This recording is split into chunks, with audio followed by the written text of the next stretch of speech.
Today on Sugar Spun Run, I'll be showing you how to make flourless peanut butter cookies.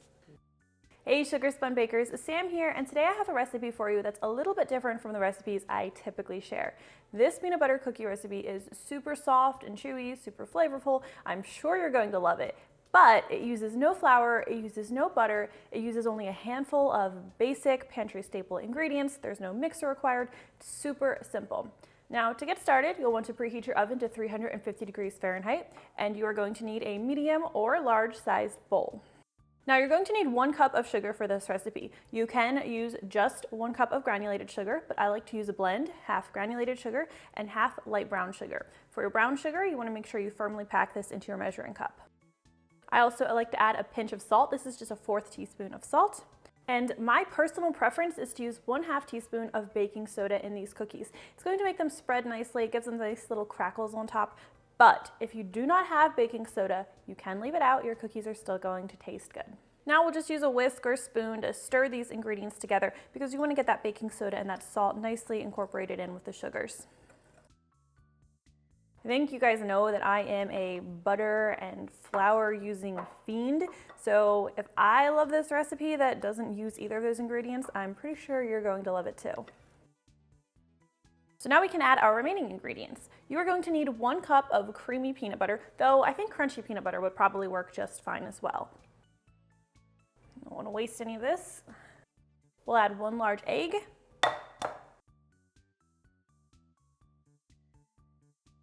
And I like to add a teaspoon of vanilla extract for a little depth of flavor. If you do not have vanilla extract, you can leave it out.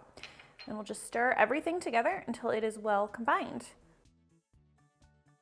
You guys really don't even need a video for this recipe, but I've committed to making videos for all of my recipes, so I guess you're getting one anyway. If you want to use an electric hand mixer or a stand mixer for this recipe, you absolutely can. I just usually opt not to because it's so easy just to make it in one mixing bowl.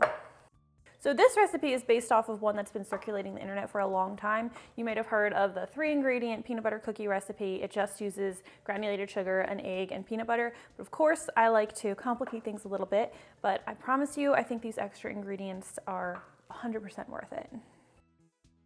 All right, so once you have everything mixed up, you're going to want to grab a baking sheet. I like to line mine with parchment paper. It makes cleanup a lot easier, but if you don't have parchment paper, you can just scoop your cookie dough directly onto an ungreased cookie sheet.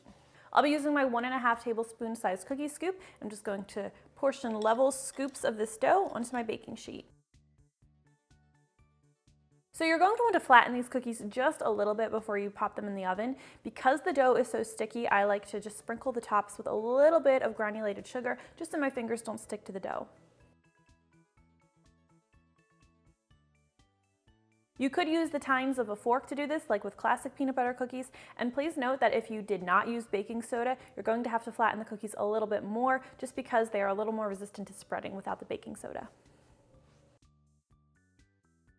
Now these come together so quickly, you want to make sure your oven is completely preheated before you transfer them into your oven. My oven is at 350 degrees Fahrenheit, so now I'm going to bake these for about 10 to 12 minutes. Make sure you do not overbake these cookies or they will be too dry.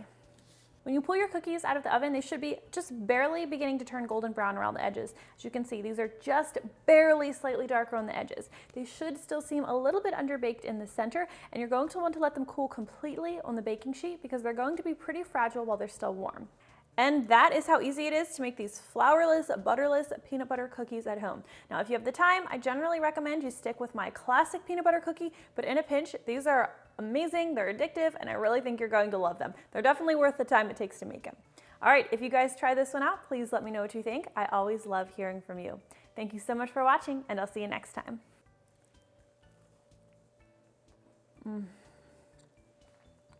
So good.